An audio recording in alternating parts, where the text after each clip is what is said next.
Le président du Congo vient d'offrir aux États-Unis la propriété des minerais de son pays pour inciter le président Trump à mettre fin à la guerre. Je ne sais même pas si vous réalisez ce que je viens de lire.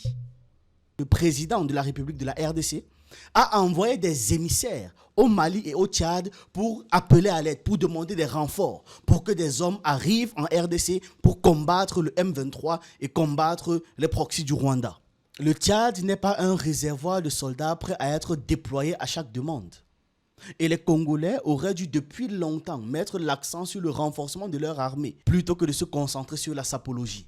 Mais je suis très mal à l'aise avec le terme agression rwandaise. Parce qu'en réalité, ce n'est pas le Rwanda qui agresse notre pays, ce sont les États-Unis qui agressent notre pays via le Rwanda. Et tant qu'on n'aura pas imposé ce narratif-là, le monde ne nous prendra pas au sérieux. Si on remonte dans l'histoire, vous verrez que tout part de la chute du mur de Berlin, l'Empire soviétique. Puisque si on n'a pas une lecture globale de la situation, on ne pourra pas comprendre ce qui se passe aujourd'hui au Kivu. Je ne veux pas discuter avec des pantins. Diviser pour mieux régner. T'as vu? Ils arrivent dans un coin, ils chouchoutent un peuple, ils chouchoutent pas les autres. Bah logiquement, les autres voudront aller là où on se fait chouchouter, frère. C'est logique. T'as vu? Et ça, ils font pareil aux Antilles, Martinique, à Sainte-Lucie, Guadeloupe, avec les Haïtiens et Dominicains. C'est la même chose, frère. Lorsque vous parcourez les frontières de la République démocratique Congo, toutes les frontières, il s'agit donc de faire le tour de nos frontières depuis la côte atlantique jusqu'à la côte atlantique. Bon. Et j'ai dit ceci à Boisbouvier, quand vous êtes à Matadi, il y a une frontière coloniale là-bas. Et on vous dit, là c'est le Bas-Congo d'Angola, et ici c'est le Bas-Congo de la RDC, et au milieu il y a une frontière. Mais une frontière sert à séparer deux choses qui sont distinctes. Quand vous mettez de l'eau dans un verre, il n'y aura jamais de frontière de séparation. On compte ensemble Angola, Zambie, Tanzanie, Burundi, Rwanda, Ouganda, Soudan, République centrafricaine et République du Congo. Voilà, ça fait 9. Je ne sais pas s'il y a un autre pays en Afrique qui partage autant de frontières. Le président de la République démocratique du Congo, Félix Tshisekedi, a dépêché un émissaire qui était Constant Moutamba, le ministre de la Justice, auprès du général et chef d'État du Mali, Assimi Goïta, pour discuter. Alors, on peut comprendre ici, tension avec le M23. Assimi Goïta reçoit le ministre de la Justice congolais, Constant Moutamba, et il y a une sorte de mystère sur le message de Tshisekedi. Le président de la transition, le général d'armée Assimi Goïta, chef d'État, a reçu en audience le vendredi 21 février 2025 un porteur de message de son Excellence Félix Antoine Tshisekedi, président de la République démocratique du Congo. Monsieur Constant Moutamba, ministre d'État, ministre de la Justice et garde des Sceaux de la RDC, était accompagné de son Excellence Christophe Muzunga, ambassadeur de la RDC au Mali. Et à ses côtés, il y avait aussi Talouboulou Tchis Osiboa Godfrey, qui est un conseiller. Le ministre malien des Affaires étrangères et de la coopération internationale, M. Abdoulaye Diop, a également assisté à cette rencontre. Il en va de soi. D'ailleurs, techniquement, dans les mœurs de la géopolitique, Assimi Goïta ne devait pas être là. Ça devait juste être Abdoulaye Diop, vu que de leur côté, ils ont aussi envoyé un ministre. Mais bon, on va partir sur le principe de politesse. Peut-être que Tshisekedi n'a pas pu se déplacer. Je n'en sais rien. Mais Assimi Goïta était présent, comme vous pouvez voir sur cette image. Donc, Assimi Goïta était présent et Abdoulaye Diop, le ministre des Affaires étrangères malien. Donc, bien que le contenu du message soit resté confidentiel, le contenu de la rencontre et les sujets qu'ils ont abordés étaient confidentiels, l'émissaire du président Tshisekedi a laissé entendre que la visite était liée à la situation tendue dans le nord de la RDC, où les affrontements avec les groupes rebelles M23 se poursuivent et où ce groupe en question prend du terrain. Tous les jours, il conquiert de nouveaux territoires, ce qui devient un véritable problème. Et de l'autre côté, c'était en fait le mardi 18 février que Didier Mazenga, l'envoyé spécial cette fois la congolais de Félix Tshisekedi, qui s'est rendu au Tchad pour rencontrer le président Mahamat Idriss Déby Itno. Et c'est dans la capitale de N'Djamena qu'il y aurait sollicité une aide sous n'importe quelle forme. La République démocratique du Congo est actuellement confrontée à l'avancée du M23 soutenue par le Rwanda dans l'est du pays. Il y a quelques jours, Mahamat Idriss Déby a publiquement apporté son soutien à son homologue congolais dans un message publié sur les réseaux sociaux, appelant également la mobilisation urgente des organisations sous-régionales, régionales et internationales, notamment l'ONU et l'Union africaine. Le Tchad dispose d'une armée relativement puissante. Ils ont passé des années à consolider cette armée. Comme le Tchad a une armée puissante, ils ont estimé qu'ils pourraient comme ça apporter une aide militaire déterminée aux forces armées congolaises. Pour le titre, cette déclaration du président tchadien pourrait surtout marquer son entrée dans le processus de résolution de ce conflit. Alors, voici ce qu'il avait partagé comme message sur les réseaux sociaux. C'est le compte Facebook du chef d'État tchadien. Et on peut lire « Suite au développement préoccupant de la situation en République démocratique du Congo, je voudrais exprimer la solidarité, la compassion et le soutien de la République du Tchad envers la RDC, son peuple, son gouvernement, son président, mon frère Félix Tshisekedi. Le Tchad appelle au respect de l'intégrité territoriale et de la souveraineté de la RDC. Il est temps que les organisations sous-régionales, régionales et internationales, notamment l'ONU et l'Union africaine, agissent pour préserver la paix et la sécurité en RDC, dont la population a longtemps souffert de la guerre, et faire respecter comme ça les lois internationales en la matière. À première vue, l'initiative de N'Djamena s'inscrit dans le droit fil des tentatives de la communauté de l'Afrique de l'Est et de la communauté de développement de l'Afrique australe pour trouver une issue au conflit. Les deux organisations régionales ont fait état de leur volonté de coordonner comme ça les actions diplomatiques pour pouvoir maximiser leur impact. Un sommet commun s'est tenu en Tanzanie justement pour pouvoir essayer d'adoucir la situation. Le Tchad n'a pas encore officiellement communiqué sur la suite à donner à cette requête de la RDC. Il est possible que le pays examine attentivement la demande de la RDC avant de prendre une décision. Comme lors de la Seconde Guerre du Congo, ce n'est pas la première fois que de telles éventualités sont évoquées au sein des instances dirigeantes. En juillet, répondant à des rumeurs persistantes, le ministre des Affaires étrangères congolaise avait déclaré lors d'une conférence de presse à Kinshasa qu'il n'était pour l'instant pas question de déploiement des forces tchadiennes sur le territoire de la RDC. C'était en juillet 2024, donc l'année dernière juste. Lors de la Seconde Guerre du Congo de 1998 à 2002, le Tchad avait déjà envoyé des soldats pour combattre aux côtés des forces du président congolais Laurent Désiré Kabila. Par la suite, les relations entre la RDC et le Tchad s'étaient approfondies. Au nom de la communauté économique des États d'Afrique centrale, Félix Tshisekedi avait offert sa médiation lors de la crise politique successive à la mort du président Idriss Déby en 2021. Celle-ci avait donné lieu à une période de transition avec un gouvernement militaire mené par son fils Mahamat Idriss Déby Itno. Les deux pays ont par ailleurs signé le 25 juin 2024 un accord d'exemption de visa pour les citoyens. Et ils ont comme ça enchaîné plusieurs autres accords diplomatiques et de coopération pour pouvoir entériner leur partenariat et leur collaboration. En gros, c'est que les citoyens tchadiens n'ont pas besoin de visa pour arriver en RDC. Entre ça et bien d'autres. Face donc à cette demande de la RDC, il y a une personne qui a expliqué que le Tchad n'est pas un réservoir de soldats prêts à être déployés à chaque demande. Et les Congolais auraient dû depuis longtemps mettre l'accent sur le renforcement de leur armée plutôt que de se concentrer sur la sapologie. Ce n'est pas totalement vrai, mais ce n'est pas totalement faux. Parce que oui, factuellement, la RDC, du point de vue de la stratégie qu'il représente pour le monde entier, quand on prend en considération ça et que l'on prend en considération sa taille, son importance, à quel point la RDC est un carrefour pour l'Afrique, c'est énorme. On compte ensemble Angola, Zambie, Tanzanie, Burundi, Rwanda, on est déjà à 5, donc on reprend, Ouganda, Soudan, République centrafricaine et République du Congo. Voilà, ça fait 9, c'est-à-dire 9 frontières comme ça autour de la RDC. C'est un carrefour international africain. C'est-à-dire, je ne sais pas s'il y a un autre pays en Afrique, nous sommes devant la map, je ne sais pas s'il y a un autre pays en Afrique qui partage autant de frontières. Ça veut dire que partant de la RDC, tu peux arriver en Afrique du Nord, en Afrique centrale, en Afrique de l'Est, en Afrique du Sud. Tous les grands blocs régionaux ont pour centre en réalité la RDC. Petite pause. Sachez que vous pouvez souscrire à la chaîne pour 3 € et pour 10 € par mois et avoir du contenu exclusif en fonction du forfait.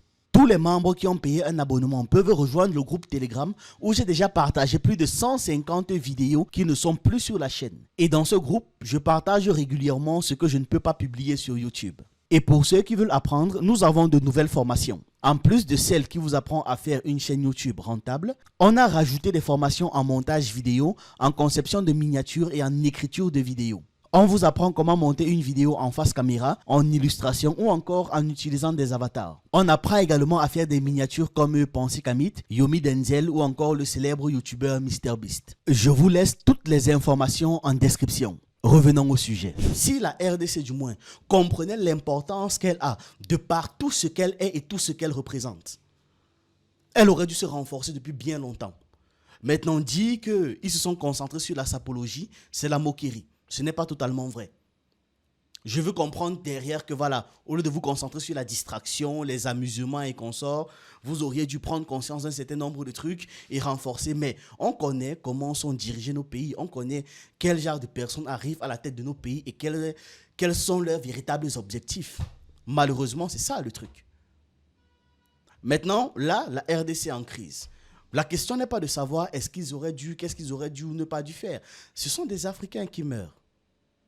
Ce sont des Africains qui meurent. À partir de là, on arrête d'abord les reproches, on arrête d'abord les critiques, on aide dans la mesure du possible, bien évidemment, parce que le Tchad a son lot de problèmes. Je ne suis pas en train de dire n'importe quoi. D'ailleurs, tous les pays africains devraient même se mobiliser pour la résolution de ce truc. Tous les pays africains, je ne comprends même pas le silence de l'Union africaine. Bon, je comprends. Qu'est-ce que je raconte? Vous savez, parfois, il y a ce ressenti-là qui arrive et tu te dis qu'on est dans des pays normaux. C'est pas vrai. Donc, je comprends pourquoi est-ce que l'Union africaine ne réagit pas plus que ça. C'est dommage. Mais au moins, à l'échelle individuelle des présidents, ils devraient réagir. Parce que ce qui se passe en RDC va arriver à n'importe quel de nos pays ou est déjà arrivé à n'importe quel de nos pays.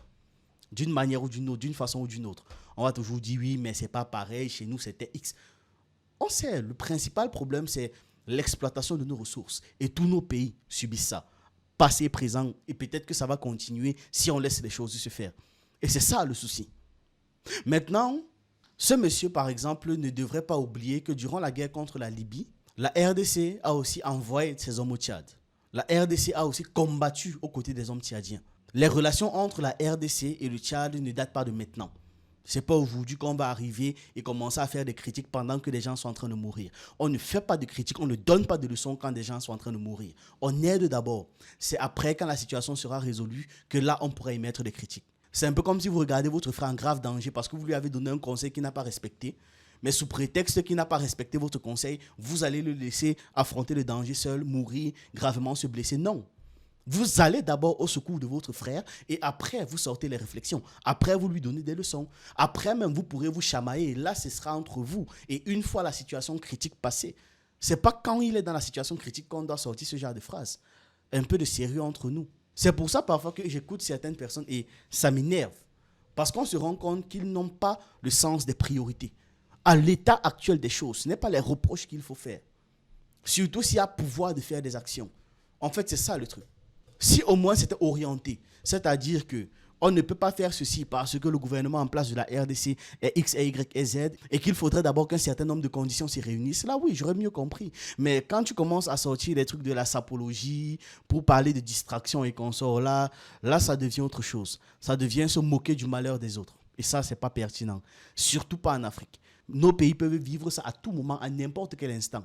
Entre maintenant, on se réveille le lendemain, on apprend que la moitié du pays a été pris par des gens qui sortent de nulle part. Et on connaît très bien le fond de ce problème. Et ça ne veut pas dire qu'il n'y a pas de reproche à faire au gouvernement de la RDC. Pas du tout. D'ailleurs, vous allez voir la suite de la vidéo. Maintenant, nous avons ce type-ci qui s'appelle Joseph Kabila, qui est un prêtre, littéralement c'est ça. Pour restaurer la paix et la stabilité dans l'est de la RDC, de son pays, visiblement il dit dans l'est du pays, ça veut dire qu'il est congolais. En même temps, Joseph Kabila, effectivement c'est un Congolais. Il est crucial de résoudre la question des groupes armés nationaux et étrangers présents sur le sol congolais. Cependant, contrairement à ce que les autorités de Kinshasa veulent faire croire, la crise ne se limite pas aux actions incontrôlées du M23. Présentée à tort comme un groupe anarchiste, un proxy d'un État étranger sans revendication légitime, ni un simple désaccord entre la RDC et le Rwanda. Bon. J'étais d'accord avec la moitié supérieure de sa déclaration qui est que ce n'est pas simplement les actions incontrôlées du M23. Mais quand il dit que le M23 est accusé à tort, là, je ne suis pas d'accord. Ou alors, il veut jouer sur les mots. Il dit présenter à tort comme un groupe d'anarchistes. Bon, peut-être que ce ne sont pas des anarchistes, mais au moins, ce sont des terroristes. Quoique terroristes, anarchistes, ce sont des synonymes, en fait. Oui, ce sont des synonymes. Je pense qu'il voulait, en fait, adoucir le mot. Terroristes et anarchistes, ce sont des synonymes. En fait, effectivement, le M23 est un groupe terroriste chargé de créer le désordre quelque part pour permettre l'exploitation de cette zone-là ou de ces zones où ils auront créé le désordre. Et effectivement, c'est un proxy. Et comme c'est leur défenseur, forcément, il va sortir des phrases de ce genre. Moi, ce qui m'étonne, c'est qu'il y a eu 663 personnes qui ont liké ça. C'est troublant. Alors, M. Kabila a raison à ceci qui est que le M23 ne peut pas être à lui seul responsable de tout le désordre qu'il y a en RDC. Ce n'est pas possible. Comme je le disais tout à l'heure, c'est parce qu'il y a une certaine complicité des agents intérieurs, c'est parce qu'il y a un certain laxisme, c'est parce qu'il y a un certain désordre en règle générale que le M23 est capable de faire ça. C'est ça en réalité. Et je répète, c'est la même chose dans tous nos pays africains. Nous tous, personne d'entre nous n'est épargné. Personne. Je ne veux pas discuter avec des pantins. Les pantins ne vont jamais parler de leurs problèmes. Les pantins, quand ils sont en face de vous, ils vont répéter le message de leur maître. Alors, tant qu'à faire, je préfère parler avec leur maître. Et quand vous avez vu, nous avons parlé avec leur maître. Nous sommes arrivés au 15 décembre. Qu'est-ce qui s'est passé? Il a fui. Dialogue, oui, je veux un dialogue, mais dialogue pour qu'on foute la paix définitivement à mon pays. Qu'on nous laisse évoluer tranquillement vers notre développement. Je ne veux pas de dialogue pour qu'on se retrouve encore avec des brassages et des mixages qui, dans quelques années, vont donner encore lieu à des guerres. Bon, maintenant, on est face à une situation.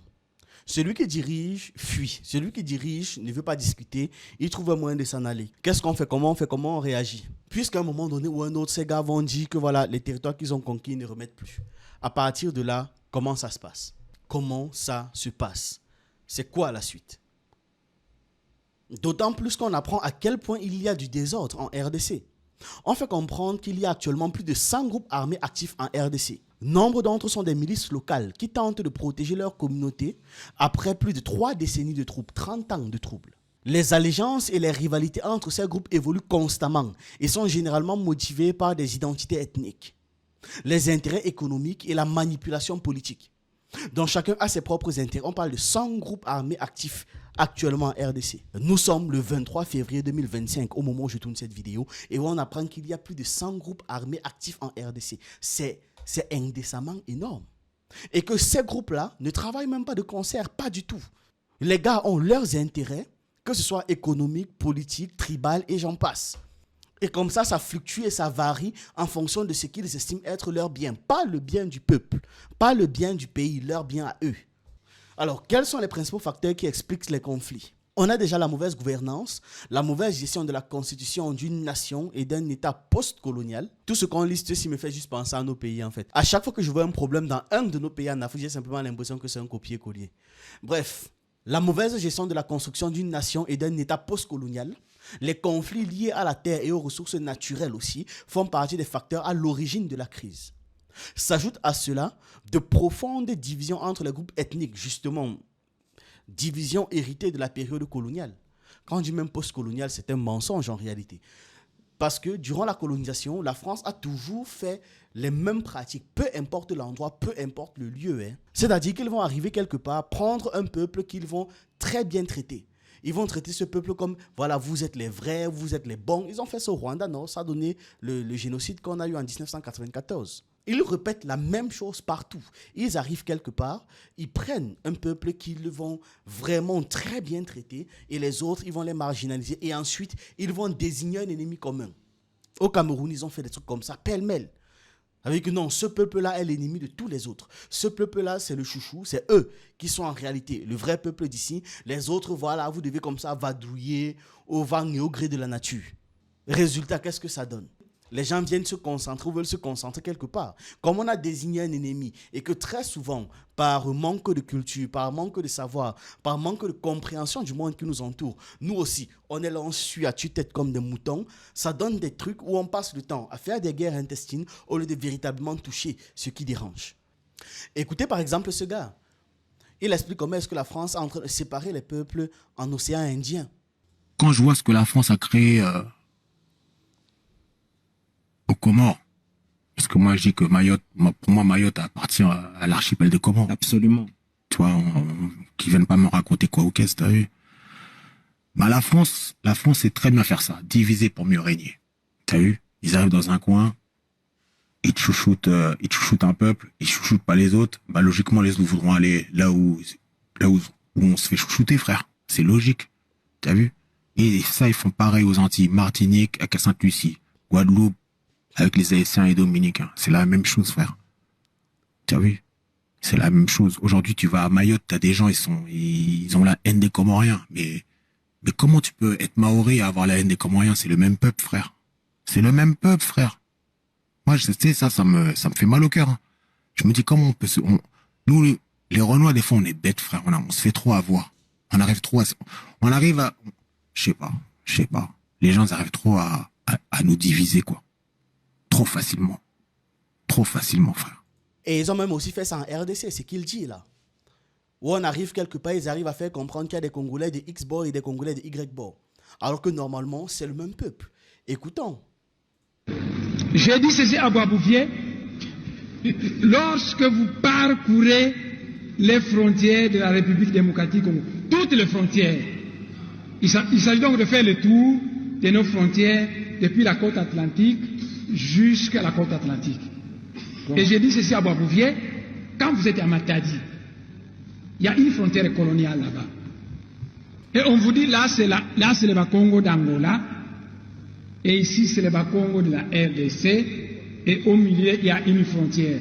Mais une frontière sert à séparer deux choses qui sont distinctes. Quand vous mettez de l'eau dans un verre, il n'y aura jamais de frontière de séparation. Mais si vous mettez de l'eau et de l'huile, il va y avoir une frontière de séparation parce que vous avez affaire à deux choses distinctes. Alors, un peuple, il paraît que vous êtes tous des chrétiens, des croyants, un peuple créé par Dieu pour vivre dans l'unité, on met une frontière qui la sépare.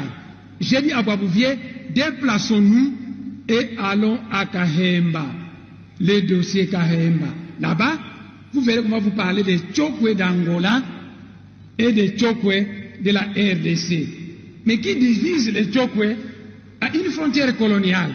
J'ai dit, déplaçons-nous, M. Boisbouvier, et arrivons à Dilolo. À Dilolo, on va vous parler des Lunda d'Angola et des Lunda de la RDC. Nous nous sommes déplacés et nous sommes arrivés dans la région des Grands Lacs. J'ai dit là-bas, vous allez trouver des Nilotiques au Rwanda, au Burundi, nos frères Bantous, les Bantous, comment on s'appelle au Rwanda, les Bantous du Rwanda, nos frères Hutus, qui sont de part et d'autre de la frontière coloniale.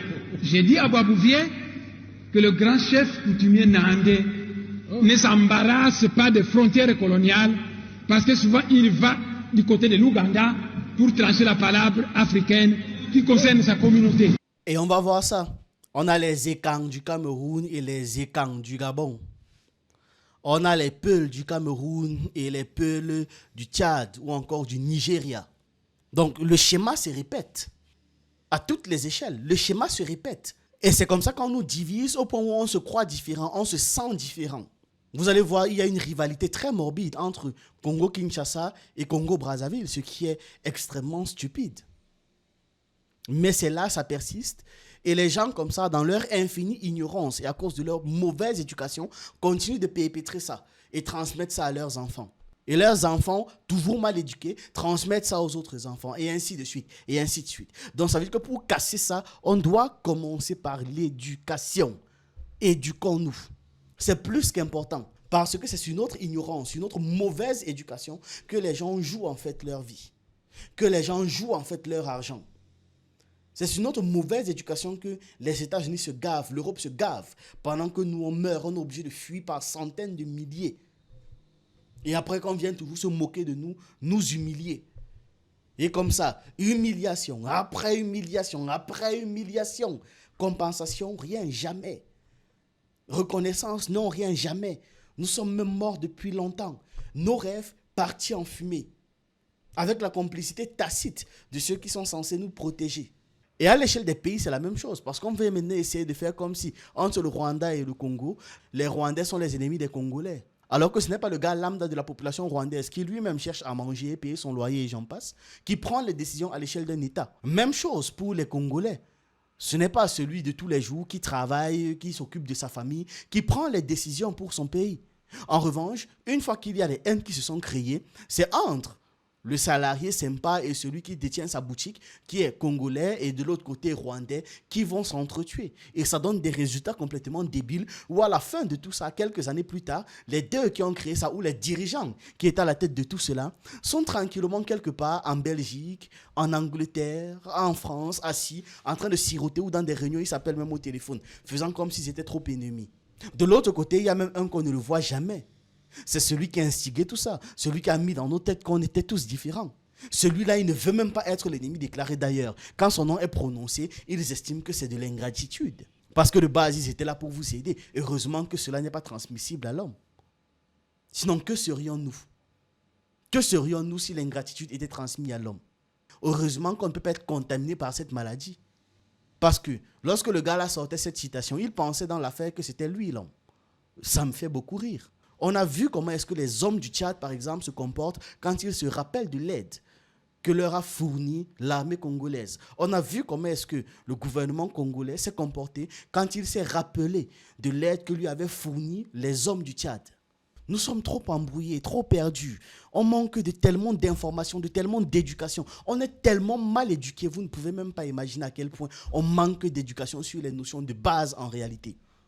Et c'est comme ça qu'on entend des incongruités à tout va. Et les gens qui font des lives sur des conneries.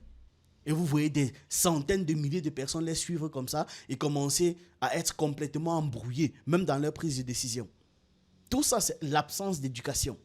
Quand vous avez par exemple un président qui arrive à prendre ce genre de décision, c'est pour que ça donne quoi dans un avenir présent, futur ou lointain? Le président du Congo vient d'offrir aux États-Unis la propriété des minéraux de son pays, du moins quelques minéraux, que je dis quelques, c'est à l'échelle du pays, mais c'est énorme, hein, pour inciter le président Trump à mettre fin à la guerre. Je ne sais même pas si vous réalisez ce que je viens de lire. Le Congo possède plus de la moitié du cobalt et du coltan de la planète. Il possède également d'importants gisements d'or, de cuivre, d'étain, de lithium, etc. La Chine exerce actuellement une influence considérable sur le secteur minier congolais, succédant aux Européens. Les États-Unis sont également l'un des pays les plus riches en ressources minières, avec de nouveaux gisements découverts fréquemment.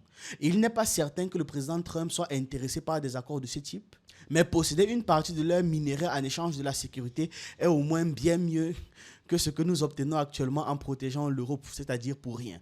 Et là, c'est Trump Fact News qui publie ça. Bon. Trump Fact News, Trump Fact News, je ne suis pas très d'accord avec. Parce que même si les États-Unis sont l'un des pays les plus riches en termes de ressources minières, il faudrait que l'on comprenne que ce sont les États-Unis qui sont derrière, entre le Rwanda et le Congo, pour pouvoir continuer de prendre les ressources comme ça de ces pays-là et ne pas rapidement dépenser le leur. Ça fait quand même des trucs en plus. Je prends sur celui du voisin, je consomme, et quand ça va cuire là-bas, j'aurai encore ma part. Et je ne vais rien payer, il ne va rien faire, il ne va rien dire. Donc, quand ces gars disent que oui, c'est mieux de protéger la RDC en échange de quelque chose, c'est-à-dire des terres rares, que de protéger les Européens en échange de rien, c'est aussi faux. Parce qu'ils vont faire exactement comme la France. Ils vont arriver, prétendre qu'ils sécurisent, discuter simplement avec le Rwanda, qui recevra toujours ses commissions, vu que c'est eux qui ont mandaté le Rwanda. Et à la fin de tout ça, le Congo va simplement être encore dans un pansement. Parce que la guerre pourra se déclencher à tout moment, n'importe quand. Mais en attendant que ça se déclenche, c'est par vagues de tonnes comme ça que les ressources seront extraites du pays et envoyées à l'étranger. Vous visualisez bien comment ça se passe. Des camions et des camions et des camions avec des avions gros porteurs qui vont nettoyer comme ça la RDC de leurs richesses. Sans que la RDC n'en bénéficie. Jamais. Moi, ce qui me surprend dans l'affaire, c'est que Félix Tshisekedi le fasse. Félix Tshisekedi, c'est lui qui appelle les États-Unis pour leur proposer un truc de ce genre. Entre nous, est-ce que c'est sérieux? Vous voulez me dire qu'à l'échelle d'un président, il n'est pas au courant? C'est faux. Je ne peux pas le croire. Personne ne va me convaincre. Je ne peux pas le croire. Et je pense qu'il a quand même les informations sur qui fait quoi. Je pense qu'il sait. Et c'est lui qui appelle les États-Unis. Ça veut dire quoi? Comment est-ce que j'analyse ça? C'est actuellement, l'affaire est en train de nous dépasser. Donc, est-ce qu'on peut revenir au statu quo qu'on avait avant, ok? Vous prenez et puis vous ne massacrez pas ma population et vous consommez les trucs et on s'arrange comme ça. J'ai un peu d'argent, mes gens ont un peu d'argent, le Rwandais a un peu d'argent, vous avez tout le reste. Voilà comment moi j'interprète cette situation. Je ne sais pas pour vous, mais c'est comme ça que je peux comprendre ces événements. Et il y a toujours des gens perdus comme celui-ci qui dit absolument, nous les Congolais, de père et de mère, comme si ça veut dire quelque chose. Ce n'est pas parce que tu es Congolais de père et de mère que ça veut dire que tu fais les intérêts de ton pays. Hein. Il dit, nous préférons les États-Unis. Si les États-Unis récupèrent tout, c'est mieux. Même s'ils nous donnent seulement 20%, ça nous convient déjà. Vous voyez? Vous entendez du moins. Vous entendez la stupidité. Et c'est ces gens comme ça, ne vous inquiétez pas. On repère toujours les gens comme ça. On les forme. Et c'est eux qu'on met à la tête de nos pays. Des gens incapables de voir plus loin que le bout de leur nez. Et ils sont nombreux comme ça. Même là, on peut lire, la RDC négocie avec le maître du monde, question de partenariat, pour arriver à exploiter tout ce que nous avons comme richesse sans qu'il n'y ait de guerre inutile. Mais pas avec Paul Kagame et avec sa milice M23. Le Congo vengera le sang coulé sous nos sols. Ne reculons pas. Mais je n'ai même plus les mots. Je n'ai même plus les mots. Ah, je n'ai même plus... Je lis ça, j'ai envie de me cacher. J'ai envie de me cacher, je n'ai plus les mots. Les commentaires de cette publication me troublent. Parce qu'il y a beaucoup trop de gens qui réfléchissent en mode, oui, c'est mieux eux, c'est bien eux, avançons avec les États-Unis. Mais dans quelle magie, dans quel miracle penser que cela est une bonne option? On va écouter cette vidéo. La RDC ne fait pas face à l'agression rwandaise, mais plutôt à l'agression américaine via le Rwanda. Le leader panafricaniste congolais, représentant de Kémy Séba au Congo, a mis à nu la stratégie globale impérialiste américaine et de ses valets locaux qui saignent le pays de Lumumba depuis 1994. Le mouvement Urgence panafricaniste massifie le véritable narratif sur la problématique d'insécurité au Kivu, tout en déconstruisant le narratif erroné donné par les médias occidentaux et les très aliénés Patrick Mouyaya. Et donc comme ça, il propose des solutions définitives pour mettre fin à la guerre à l'est du Congo. On va écouter l'émission. Vous allez comprendre en fait les enjeux et après ça, vous allez me demander en quoi est-ce que le fait que le gouvernement de la RDC appelle à l'aide les États-Unis pour venir régler une situation qu'ils ont eux-mêmes causée en échange des biens qu'ils veulent et c'est pour ça qu'ils ont causé ce désordre est pertinent ou est intelligent. Vous allez me dire en quoi? Mais je suis très mal à l'aise avec le terme agression rwandaise. Parce qu'en réalité, ce n'est pas le Rwanda qui agresse notre pays, ce sont les États-Unis qui agressent notre pays via le Rwanda. Et tant qu'on n'aura pas imposé ce narratif-là, le monde ne nous prendra pas au sérieux. Si on remonte dans l'histoire, vous verrez que tout part de la chute du mur de Berlin, l'Empire soviétique. Puisque si on n'a pas une lecture globale de la situation, on ne pourra pas comprendre ce qui se passe aujourd'hui au Kivu. Les problèmes avec le gouvernement congolais, avec le narratif incompréhensible de Mouyaya, c'est un narratif beaucoup plus local. On doit remonter à l'histoire du monde en 1990 pour comprendre ce qui se passe aujourd'hui au Congo. Si vous lisez l'histoire, vous comprendrez qu'après la chute du mur de Berlin, les États-Unis ont convoqué une réunion à l'OTAN, après la chute du mur de Berlin. Et dans cette conférence, il était question d'envisager le monde après l'Empire rouge. Comment est-ce que la superpuissance américaine allait imposer sa puissance, son hégémonie au sein de l'humanité. Et donc, ils ont convoqué cette réunion, et il était donc question, comme je viens de dire, de maîtriser des régions qui possédaient des ressources naturelles stratégiques. Et il y avait deux régions à l'époque qui étaient ciblées, la région du Moyen-Orient et la région de Grands Lacs, donc le Congo, le Rwanda et l'Ouganda. Après avoir ciblé le Moyen-Orient, la guerre de l'Irak, l'Afghanistan aussi, ils ont ciblé le Congo, ils sont venus à travers le voisin, nos voisins, d'accord? Parce qu'à cette époque-là, il faut comprendre que Bill Clinton ne voulait plus de Mobutu, qui était devenu pro-français. Habyarimana était pro-français, d'accord? Et donc, il fallait faire partir tous les dirigeants pro-français pour mettre des dirigeants pro-américains. D'ailleurs, François Mitterrand, dans son dernier livre, l'a dit. Il a dit que les États-Unis veulent diriger le monde sans partage. C'est à partir de là que vient le problème du Congo. Et donc, après cela, ils ont fait partir le président Idi Amin l'Ouganda, ils ont placé Museveni au pouvoir. Après avoir placé Museveni au pouvoir, ils ont placé Kagame au pouvoir dans l'objectif de maîtriser, de contrôler les minerais stratégiques du Congo. Même les génocides rwandais étaient occasionnés pour pouvoir servir de prétexte à cette guerre que nous mènent les États-Unis. Donc, après avoir placé ce monsieur que vous avez mis, en tout cas, je n'apprécie pas le fait que vous l'avez mis derrière moi. C'est un criminel politique, un criminel économique que vous ne pouvez pas valoriser en le mettant sur votre fond d'écran. Donc, en plaçant Kagame au pouvoir, ils ont lancé directement l'opération Support Up, lancée par le président Bill Clinton lui-même le 14 juillet 1994. C'est après cette opération qu'ils ont eu à former l'armée rwandaise pour attaquer le Congo, pour envahir le Congo des Mobutu à l'époque. Donc, ce que nous vivons aujourd'hui n'est que la résultante des événements de 1994, n'est que la résultante de la réunion tenue à l'OTAN. Et donc, en réalité, ce n'est pas les Américains, ce ne sont pas, d'accord, le Rwandais qui agresse le Congo, mais ce sont les Américains via le Rwanda. Et d'ailleurs, ce que j'ai dit, pour être beaucoup plus explicite, vous pouvez les retrouver dans les livres de Honoré Mbanda, Crimes organisés en Afrique centrale, son dernier livre, je pense que c'est l'un de ses derniers livres.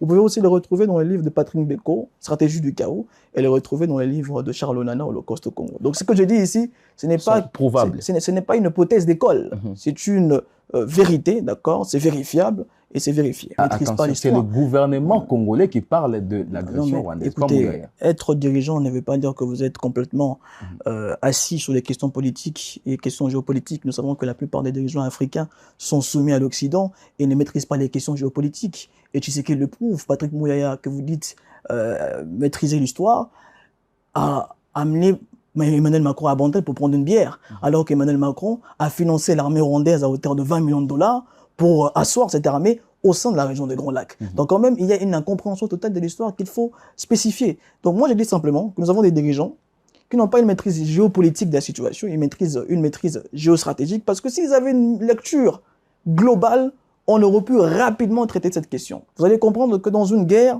la première chose à faire, c'est d'identifier le véritable ennemi. Ce n'est pas des caches-sexes que vous allez identifier, des véritables ennemis. En réalité, le Rwanda n'est qu'un bâton qui frappe sur le Congo. Mais il y a quelqu'un qui tient ces bâtons. Et cette personne-là, cette entité-là, c'est l'État voyou américain. Et les autorités congolaises, tellement qu'elles sont apeurées, elles n'arrivent pas à le dire devant le média. Parce que ce sont les Américains qui financent Kagame. Ce sont les Américains qui donnent de l'argent à Kagame, qui biberonnent la politique de Kagame. Et on n'arrive pas à le dire. Et où la thèse du complot international? Il faut la mettre de côté, cette thèse-là. Complot international, le problème, c'est qu'on a une mauvaise définition de l'international. On pense que l'Occident, c'est l'international. Alors que l'Occident, en Occident, il n'y a que 800 millions d'habitants. Nous sommes dans une planète où il y a 7 milliards d'habitants. Donc, on promouvoit, ou pour être beaucoup plus clair, on valorise la voix de l'Occident à tel point qu'on fait de cela l'international. Donc ce n'est pas l'international, ce n'est qu'une partie infime de l'humanité. Et donc, si je vais dans votre sens, complot international, je dirais que, bien sûr, les Américains ont des alliés. La France, la Grande-Bretagne, l'Israël, qui sont aussi partisanes dans cette guerre-là que nous vivons aujourd'hui. Donc, il n'y a pas véritablement un complot international, mais c'est une agression américaine qui est bien évidemment accompagnée par des alliés. Mais là, vous n'y martelez pas. C'est seulement les Américains qui vous intéressent. Non, mais écoutez, tout le monde le sait. D'ailleurs, je sais que peut-être vous aurez peur de répondre à la question, que qui commande l'OTAN? En réalité, ce sont les États-Unis qui contrôlent l'OTAN. Ce sont les États-Unis qui contrôlent la communauté occidentale. Parce que moi, je n'appelle pas cela la communauté internationale. C'est une nébuleuse. Il faut qu'on quitte la colonisation de mots. D'accord? C'est une, on va dire, c'est la communauté occidentale qui est dirigée par les États-Unis. Et véritablement, ce sont les Américains qui donnent les ordres. D'ailleurs, ce que j'ai dit est prouvé dans le livre de François Mitterrand, qui dit que, je l'ai déjà mentionné ici, les Américains mènent une guerre contre l'Europe parce qu'ils veulent diriger le monde sans partage. Aujourd'hui, la cible directe des Africains, la cible directe de la nouvelle génération africaine congolaise, c'est l'État voyou américain parce que c'est lui qui maintient le manette de l'impérialisme partout dans le monde. Alors si vous allez en Iran, c'est la même chose. Vous allez en Russie, c'est la même chose. Vous allez en Chine, c'est la même chose. Tous ont compris que Ce n'est pas la France. La France n'est qu'un gendarme. L'Allemagne n'est qu'un gendarme. Mais en réalité, c'est l'État voyant américain qui tire le ficelle. Alors que ce ne sont pas les Américains qui ont signé un accord sur l'exploitation des minéraux, ou disons des accords sur l'exploitation des matières premières qui ne se trouvent pas au Rwanda. Mais on doit être très clair, comme je le dis. Ou disons les minéraux du sang. C'est comme je le dis, mon frère. Les Européens sont des alliés des Américains. D'accord? Ce sont le suppôt des Américains. Et donc, à un moment donné, les Américains ne veulent pas faire le sale boulot, donc ils les délèguent aux Européens. Mais si on doit être objectif sur ce terrain-là, les Européens ont aussi leurs intérêts sur le terrain. D'accord? Ils ont aussi leurs intérêts qu'ils doivent défendre. Mais le commanditaire véritable, c'est lui qui tire le ficelle, c'est lui qui finance Kagame depuis 1994, c'est l'État voyou américain, ce n'est pas la France. La France, d'ailleurs, a été victime dans le génocide rwandais, puisque les Américains avaient tout fait pour écarter la France en diabolisant la France sur ce terrain-là. Donc, moi, je pense qu'il faut être spécifique. Lorsque vous êtes dans une guerre, il faut identifier une cible et arrêter de vous hasarder sur tout le monde. Lorsqu'on s'hasarde sur tout le monde, on ne comprend rien et le peuple n'arrive pas à vous suivre.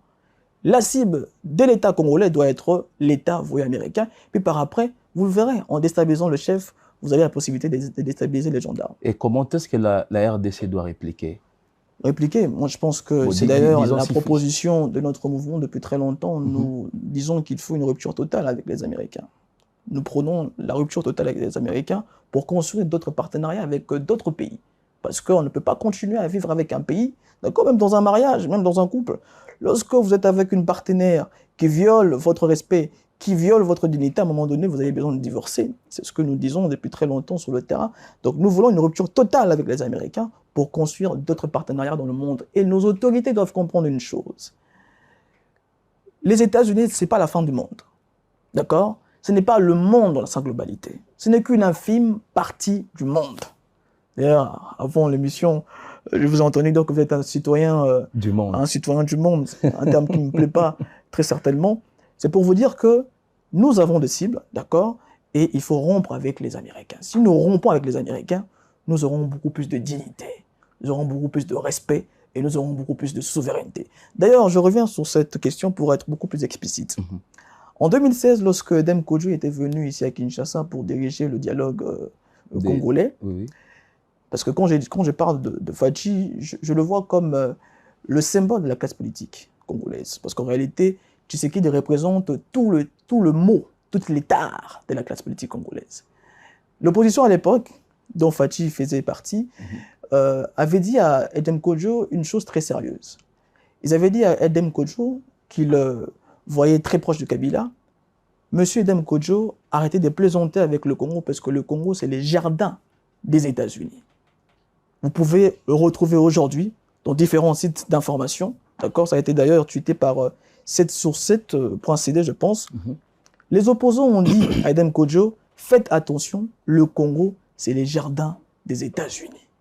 Donc, quelque part, en réalité... C'était une déclaration publique. Non, c'était un dialogue entre le médiateur et les opposants. Et les opposants ont dit ça à Edem Kodjo. Donc, ça prouve à suffisance notre hypothèse qu'il y a... D'ailleurs, nous sommes très clairs sur ces questions-là. Le Congo est aujourd'hui, il faut dire les choses telles qu'elles sont, la colonie américaine. C'est une colonie américaine parce que nous sommes dirigés par ces gens-là. Vous avez écouté, comme je disais, notre principal problème, c'est l'absence d'éducation, le manque d'information. Nous sommes volontairement sous-informés. Ce n'est pas un fait du hasard. Nous sommes volontairement extrêmement mal éduqués, très sous-informés, et c'est volontairement qu'on nous empêche d'avoir accès à certaines ressources qui puissent nous permettre de chercher et de trouver les informations. Après tout ce qu'on a appris dans cet extrait, ça c'est venant d'un civil, une personne lambda qui n'a même pas forcément accès à tous les documents classés secret défense. Mais il a très bien réussi à comprendre, analyser, décortiquer et proposer des solutions par rapport à ça. Vous allez me dire que c'est à l'échelle des dirigeants des pays que les gars ne sont pas au courant ou qu'ils ne peuvent pas faire quelque chose, qu'on arrête de prendre les peuples 2 secondes pour des idiots. Voilà ce que j'avais à partager avec vous dans cette vidéo. Dites-moi ce que vous en pensez en commentaire et on se retrouve une prochaine fois. Oh,